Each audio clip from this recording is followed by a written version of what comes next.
الان Iran was just bombed by Israel again. ورودی Israel launched major strikes on Iranian military, nuclear, and of course, in Zionist fashion, residential sites. They struck nuclear enrichment facilities, military bases around the capital, and assassinated high-ranking government and security officials along with key scientists involved in the nuclear program. Israel called this Operation Strength of a Lion, but of course, as we know it, it's actually Operation Violation of International Law, number 785 or whatever. So there are three things that we need to cover today. Number one, Iran's nuclear program and the negotiations. Number two, Israel's bombing of a sovereign nation. And number three, the possible outcomes of all of this. So let's start off with Iran's nuclear program. If everyone remembers, back in 2015, we had the Iran nuclear deal called the Joint Comprehensive Plan of Action. Iran was actually willing, they were willing to play ball and have a nuclear program agreement with the US, the UK, France, Russia, China, Germany, and they agreed to, number one, limiting their nuclear activities, and number two, allowing investigations and monitoring of their nuclear program. Of course, all this lasted until 2018 when the US just unilaterally withdrew from the agreement and decided to just throw it all in the garbage. Who needs diplomacy? And all that happened, surprise, surprise, under Donald Trump.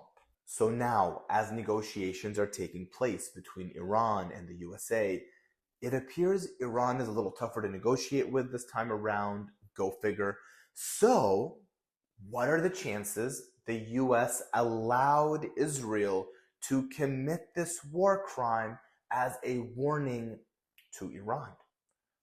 Well, we don't have to assume anything. Spoke to President Trump. One thing, the president was aware of Israel's action before it happened. There were no surprises here. But he gave me a quote. He said, Iran cannot have a nuclear bomb. Oh, yeah. Beautiful. Forget peaceful diplomacy. Just take military action until negotiations go your way. Am I right? Number two, let's move on to Israel bombing Iran. Israel, of course, as we've always heard and continue to hear, just wants peace. They just want peace. Remember that.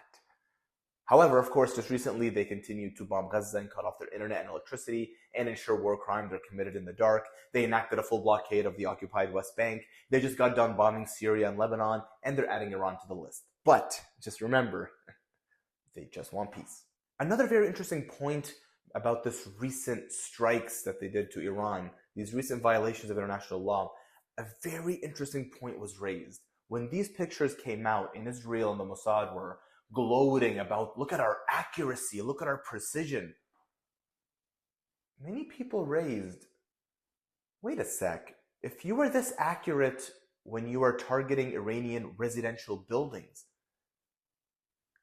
interestingly enough, you use technology that literally targeted one bedroom or one floor in an entire building, showing once again that Israel is capable of targeting one particular target without leveling an entire neighborhood to the ground as they do in Gaza, which once again shows their goal in Gaza is the complete destruction and annihilation of the Gaza Strip and ethnic cleansing of the entire population.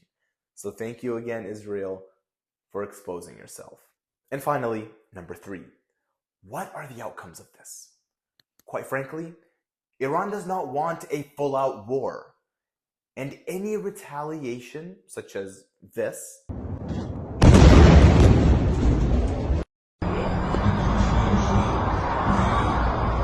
retaliation will be used to display force amongst their people, to show that they responded with strength, but they will not have any true impact or damage, nor aim to escalate the issue.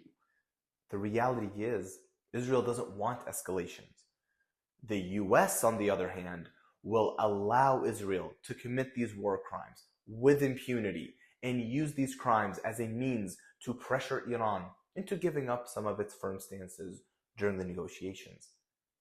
Because as we know, the US is the only nation to drop nukes, Israel has nukes and refuses to disclose them, and they need to ensure that Iran never has access to any nuclear capabilities, whether it's nuclear power or nuclear weapons. And sadly, many Americans actually voted for Donald Trump thinking he was this anti-war candidate.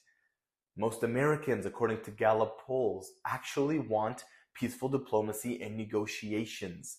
They want to resolve the conflicts in the Ukraine, in Gaza, in Iran, in, yes, peaceful manners, peaceful diplomacy, peaceful resolutions. Americans care about their economy, they care about their health care, they care about the crippling student debt, the cost of living, the quality of life. They don't want another war. And yet, that is exactly what they will be paying for.